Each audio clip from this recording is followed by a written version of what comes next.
बिस्मिल्लाहिर्रहमानिर्रहीम अस्सलाम वालेकुम। आज हम जिस चीज़ को देखेंगे दैट इज़ योर टाइमर और मोस्ट स्पेसिफिकली सिस्टम टाइमर या जिसको आप सिस्टिक भी कहते हैं। अच्छा, सिस्टम टाइमर जिसको आप The सिस्टिक system या timer, also सिस्टम का called टाइमर कह रहे systemdic हैं, ये or करता क्या है, ये SysTick, is to generate generate करता है SysTick interrupt interrupts at a fixed time at fixed interval. Time intervals after Here I give two specific example जो आपका applications fixed of the time system interval है, timer. इसके बाद जो है ये एक The इंटरप्ट first जनरेट करेगा example is कि that उसका वो the टाइम system पीरियड जो है timer वो can अब हो measure गया है। time elapsed. इसका For यूजेज instance, आप कहाँ पे कर सकते software हैं? can use एक the तो आप कर system सकते हैं कि timer आपने किसी to चीज़ का implement a time time measure delay करना है, उस काम function. के लिए यूज़ सकता है। जस्ट लाइक The आपने second example is that we can या टाइम execute मेजर some करना है, या आप specific कह सकते हैं tasks कि आप periodically.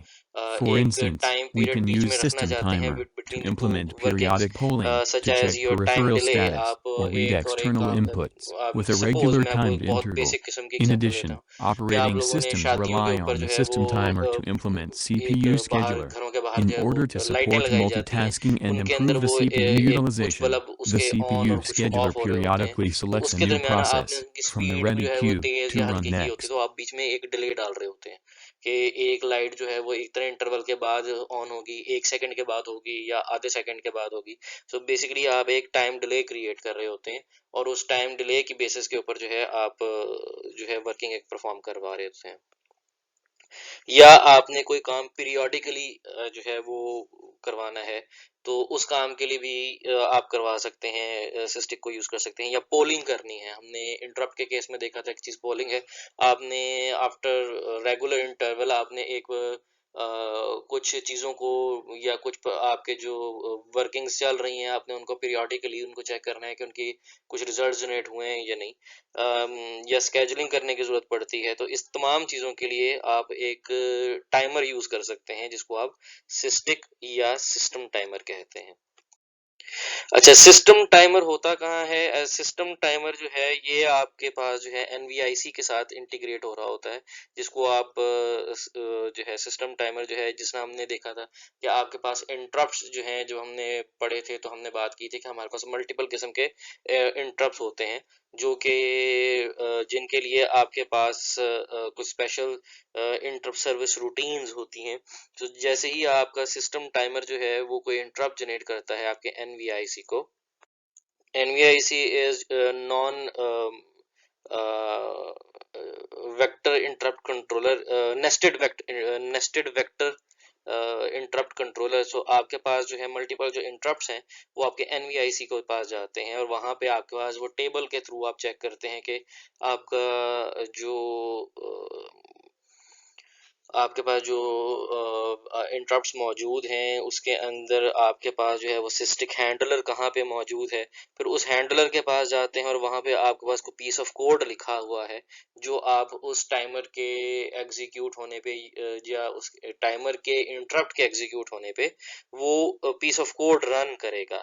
सो ये इसका तरीकेकार है, इसकी वर्किंग का तरीकेकार क्या होगा। इसके अंदर आपके पास एक पल्स आ रही है, जिस पल्स के ऊपर या आप क्लॉक पल्स कह सकते हैं, इस क्लॉक पल्स के ऊपर आपका जो काउंटर है सिस्टिक टाइमर का, वो अपने आप को जो है वो काउंट डाउन करेगा। ये 24 बिट काउंटर है, और जो आपने इसके अंदर वैल्यू स्पेसिफाई की हुई है अकॉर्डिंग टू द डिले, आपको जितना भी चाहिए एक से दूसरे वर्किंग के दरमियान, आप उसकी वैल्यू इस काउंटर के अंदर डालेंगे और ये काउंटर जो है अपने आप को एग्जीक्यूट करेगा, और ये अपने आप को डाउन काउंटिंग करता जाएगा टिल ये अपने आप को जीरो को अप्रोच कर ले।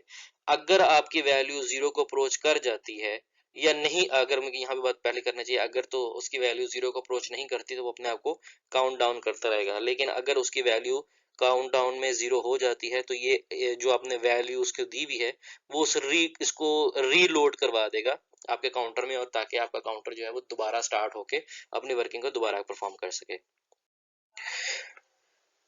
तो बेसिकली तरीकेकार ये है कि आप एक स्पेसिफिक वैल्यू उसको बता देते हैं कि आपका जो है यहाँ से काउंटडाउन स्टार्ट होगा। जिसने हमने यहाँ पे बात की 6 या 6 वैल्यू आपने उसको दे दी काउंटर को, तो अब ये 6 फिर उसके अंदर डिक्रीमेंट आएगी 5 4 3 2 1 एंड 0।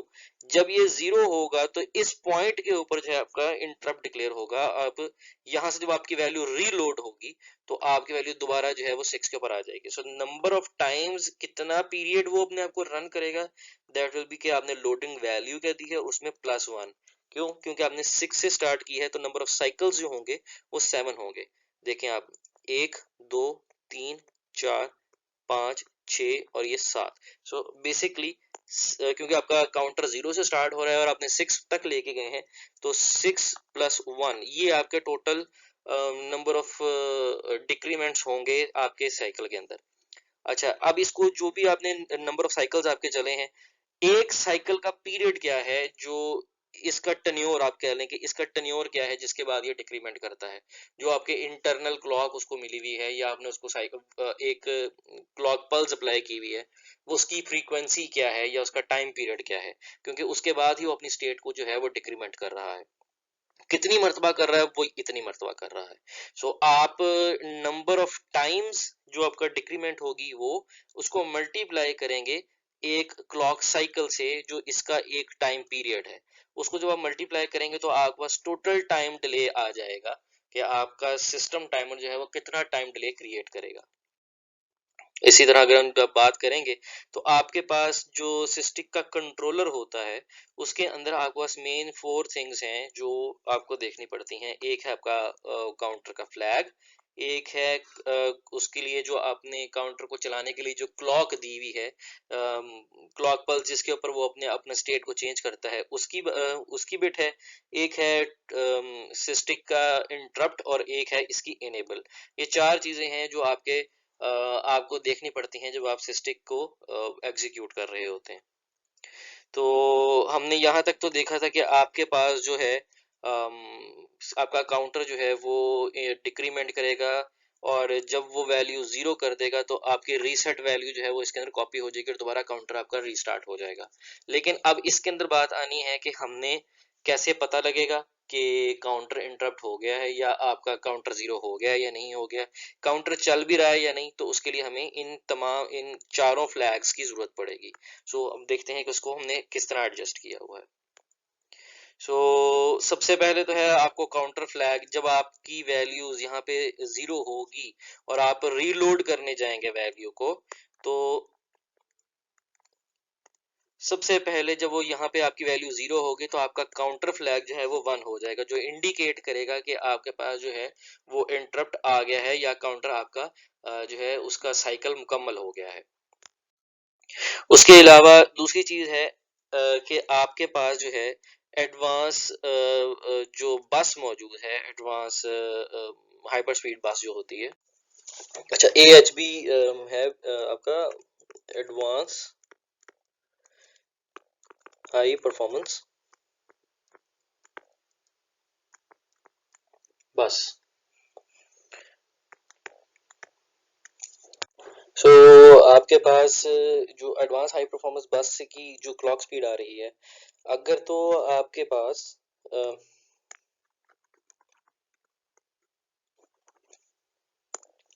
अच्छा, अब यहाँ पे जो आपके पास क्लॉक सोर्स है, अगर आपके पास इसकी वैल्यू 1 हो तो ये ऑटोमेटिकली AHB की जो क्लॉक है वो ऑटोमेटिकली वो आगे प्रोसीड करवा देगी। लेकिन अगर आप जो है उसको AHB की क्लॉक सोर्स को जो है जो क्लॉक सोर्स है इसको अगर आप 0 दे देते हैं तो ये इसी क्लॉक को जो है डिवाइडेड बाय 8 करके, या इसको आप कहने के मजीद छोटा करके जो है वो अप्लाई कर देगा आपके काउंटर को।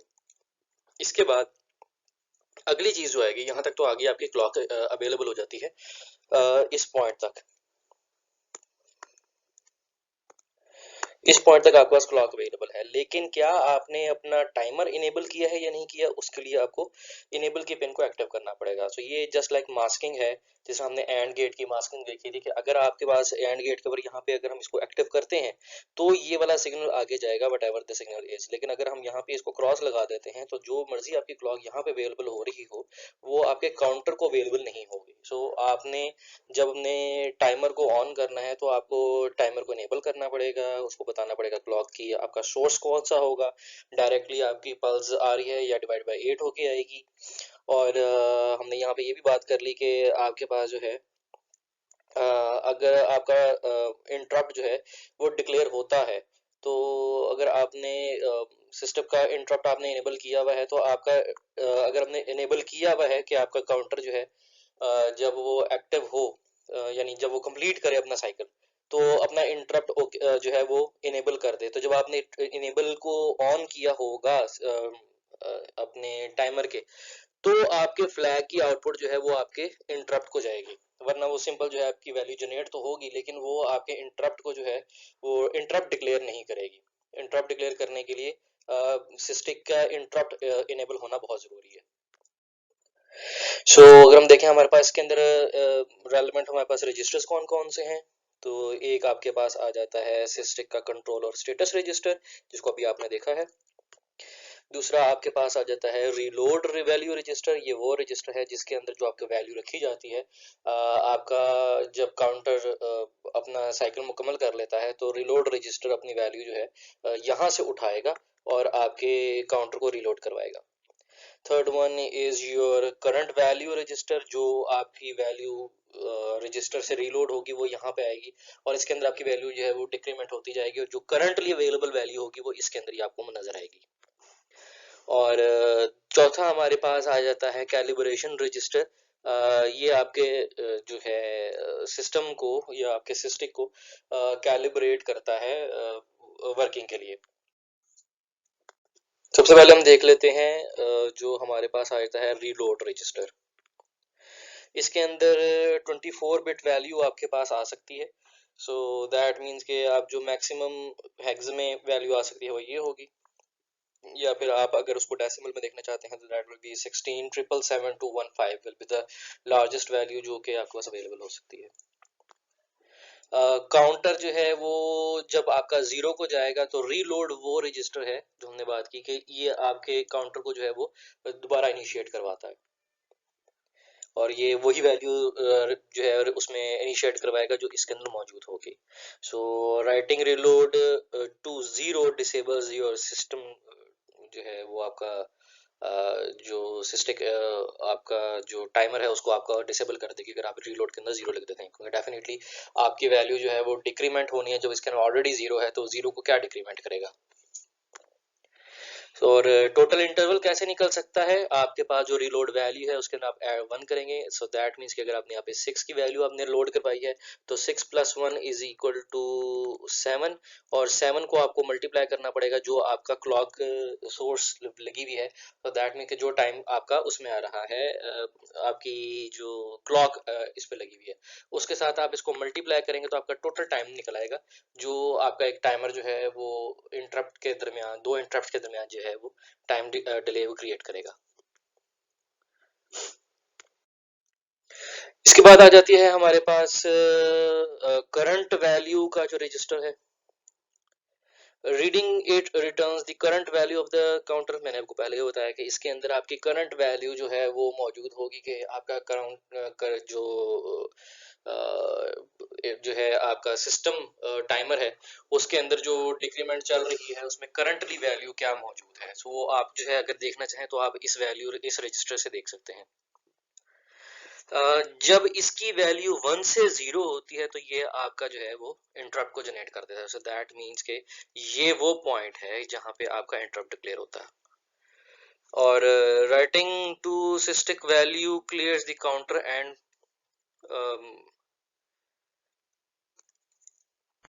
अगर आप इसके अंदर वैल्यू को राइट कर देंगे तो उससे होगा क्या, उससे होगा ये कि आपका जो काउंटर फ्लैग है वो तो जीरो हो जाएगा और जो है आपका काउंटर जब क्लियर हो जाएगा उसकी वजह ये है कि अगली मरतबा जो वैल्यू के अंदर जिसमें डिक्रीमेंट होना है वो इसमें होना है। अगर आपने वैल्यू इसमें लिख दी है तो वो उसको रिलोड करेगा, जो है रिलोड आपके जो नेक्स्ट टाइम पे आपके वो रिलोड होनी है ये वाली। और दूसरी चीज़ जो होगी वो ये होगी कि आपका जो इंटरप्ट है वो ट्रिगर नहीं करेगा अगर आप जो है वो करंट वैल्यू रजिस्टर के अंदर जो है वो वैल्यू को राइट करते हैं तब। अच्छा, इस वजह से आपका जो रजिस्टर था करंट वैल्यू का, आपको हमेशा जो है उसको पहले रीसेट करके यूज करना है, क्योंकि उसमें ऑलरेडी गार्बेज वैल्यू होती है। अगर आप उसको क्लियर करके यूज करेंगे तो फिर वो ऑटोमेटिकली आपका जो है सही वर्किंग शो करेगा, वरना वो गार्बेज के ऊपर वैल्यू को काम करना शुरू कर देगा। अच्छा, चौथा रजिस्टर जो हमारे पास है that is your calibration register. ये एक तो रीड ओनली रजिस्टर है, और ये TENMS स्टैंड फॉर ये 10 millisecond, 10 for 10 and M for milli and S for second. So ये 10 मिली सेकेंड का जो पीरियड है उसकी रिलोड वैल्यूज ने यहाँ पर रखी होती है, और ये बहुत सारे रजिस्टर के अंदर जो है वो डिफरेंट तरीके से इम्प्लीमेंट किया जाता है। कहीं पे 10 ms के लिए आता है, कहीं पे ये 100 मिली सेकेंड के लिए भी जो है वो कुछ वेरिएंट्स इसके मौजूद है। सो ये हर एक के लिए बस अलग अलग है। ये सिर्फ आपका जो है अगर आपने 10 मिली सेकेंड का जो है वो करवाना हो तो ये वैल्यू जो है इसके अंदर मौजूद होती है, इसकी रीलोड वैल्यू। और ये रीड ओनली रजिस्टर होता है, ये आपको डायरेक्टली यूज करते हैं, बस इसके अंदर आपको ये खुद से अपनी वैल्यू के इंटरवेंशन नहीं करते। अगर हम इसके देखें कि अगर आपने सिस्टिक को इनिशियलाइज करना है तो आप सबसे पहले क्या करेंगे। तो एक तो आपको जो है पहले आपको सिस्टिक को डिसेबल करना है, क्लियर करना है। आपने वैल्यू को रिलोड किया। रिलोड आपने कौन सी वैल्यू से करना है, जो भी आपने टोटल टाइम आपने चलाना है, दैट मीन्स के आपको देखना पड़ेगा टोटल टाइम कितना आपने रन करना है। उस टाइम से आप निकालेंगे कि total number of times number of times आपका काउंटर चले, उस वैल्यू में से आपने -1 करना है। तो आपका जो वैल्यू आएगी वो नंबर ऑफ टेक्स आ जाएंगे कि आपने कितनी मरतबा जो है उसको, और यहाँ से आपकी रिलोड वैल्यू निकल आएगी। उसके बाद आपने प्रायोरिटी इसकी सेट करनी है, और वैल्यू जो है आपकी उसको आपने जीरो कर देना है, ये ताकि आपकी जो वैल्यू है वो उसको रीसेट कर देंगे करंट वैल्यू को। और उसके बाद आपने क्लॉक सोर्स बताना है। उसके बाद क्लॉक सोर्स बताने के बाद आपने इसके जो है वो इसका जो इंटरप्ट है उसको आपने एक्टिव करना है। और इसके बाद आपने कंट्रोलर को जो है वो आपने इनेबल करना है। जब आपका इंटरप्ट इनेबल होगा और आपका जो टाइमर है वो इनेबल होगा तो फिर आप जो है अपनी वर्किंग पे जाएंगे। अगर आप बात कर रहे हैं कि आपने एक डिले फंक्शन जो है वो आपने इनिशियलाइज करना है, तो सबसे पहले आप क्या करेंगे। एक तो आपको आपने सिस्टिक के लिए जो आपने इनिशियलाइजेशन वैल्यू है आपने वो दे दी, ये आपका वो आ गया बीच में कि हमने कितनी मरतबा इसको रिलोड करना है। अच्छा, उसके बाद आपने है कि आपने कितनी मरतबा ये जो है इसको आपने बुलाना है। तो आपके पास आ गया है डिले, आपने 100, आपने जो है डिले को आपने 100 जो है वो सेंड कर दिया है एज ए इनपुट। तो आपने यहाँ पे इसको डिले को 100 इनपुट दी। यहाँ पे ये जो 100 इनपुट है इसको आपने टाइम डिले को जो है वो असाइन कर दिया है, और इसके बाद आपने वेट किया है कि ये आपका जो है वो जीरो जब कब तक नहीं होता। ये जो टाइम डिले है ये आपका ग्लोबल वेरिएबल है।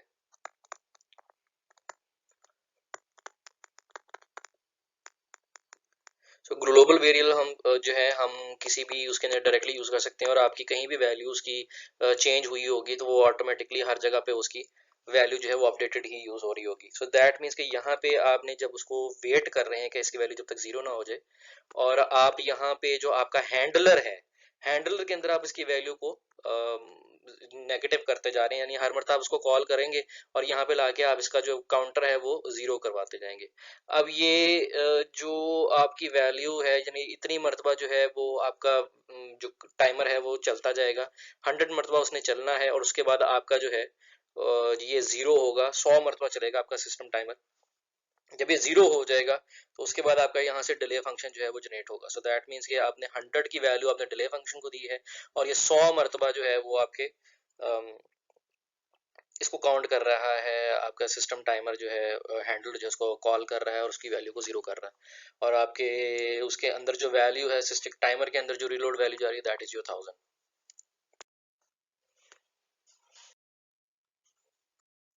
अच्छा, अब हम देख रहे हैं कि हमें एक जो है इंटरवल जनरेट करना है which is of your 10 milliseconds. तो हम उसके लिए रीलोड वैल्यू कैसे कैलकुलेट करेंगे? लेट्स सपोज कि हमारे पास जो क्लॉक सोर्स आ रहा है उसकी जो फ्रीक्वेंसी है दैट इज योर 80 मेगाहर्ट्ज। तो आप रीलोड वैल्यू कैसे कैलकुलेट करेंगे? जैसा मैंने आपको पहले ही बताया था कि जी आपके पास जो हम जो टाइम निकालते हैं वो कैसे निकालते हैं। टाइम निकालने के लिए हमारे पास है कि जी आपके पास जो टाइम पीरियड है ऑफ योर क्लॉक पल्स जो आपने अप्लाई की हुई है,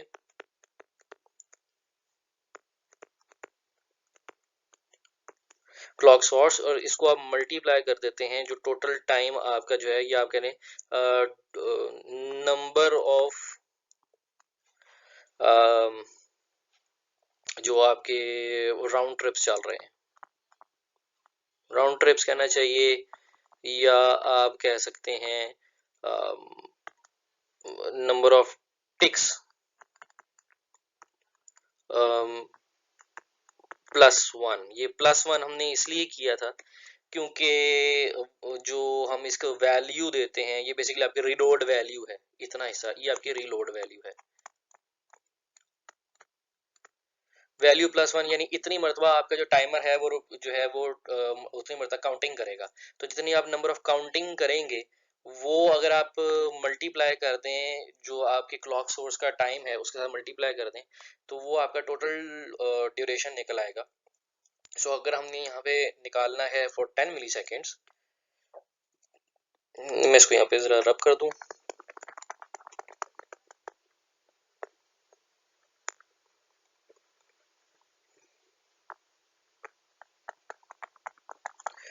तो आप यहाँ पे देख सकते हैं कि ये आपने क्लॉक सोर्स अप्लाई की हुई है और ये वो टाइम पीरियड है जिसके अंदर जो है वो अपना आपका जो है वो सिस्टम टाइमर जो है वो अपना इंटरप्ट जनरेट करेगा। सो ये रिलोड वैल्यू +1 आ गई क्योंकि इसने इतने नंबर ऑफ मरतबा जो है वो ये डिक्रीमेंट किया आपका सिस्टम। और ये टोटल टाइम जो कि हमारा है 10 मिली सेकेंड्स। तो हमें देखना पड़ेगा कि यहाँ से रिलोड वैल्यू क्या निकल सकती है। सो हमारे पास अगर मैं इसी फॉर्मूले को पहले हमने सीधा लिखा होता इस तरीके से लिख लेते हैं कि total time is equal to reload +1 multiply by clock period. तो अगर आप इसको रीअरेंज करेंगे तो आप यहाँ से, क्योंकि हमें इसकी वैल्यू चाहिए तो हमारे पास टोटल टाइम ऑलरेडी मौजूद है which is your 10 milliseconds. तो आपके पास वैल्यू आ जाएगी 10 मिली सेकेंड्स। क्लॉक पीरियड हमारे पास है, ये यहाँ पे मल्टीप्लाई हो रहा है, यहाँ पे आके डिवाइड हो जाएगा। और यहाँ पे हमारे पास बचा रीलोड +1, तो ये +1 यहाँ से जाके इधर -1 हो जाएगा। सो इस तरह जब आप रीअरेंज करेंगे तो आपके पास रीलोड की वैल्यू आ जाएगी। सो आप देख सकते हैं हम इसकी जब वैल्यू उसको पुट करेंगे, मैं ज़रा इसको रब कर दूं।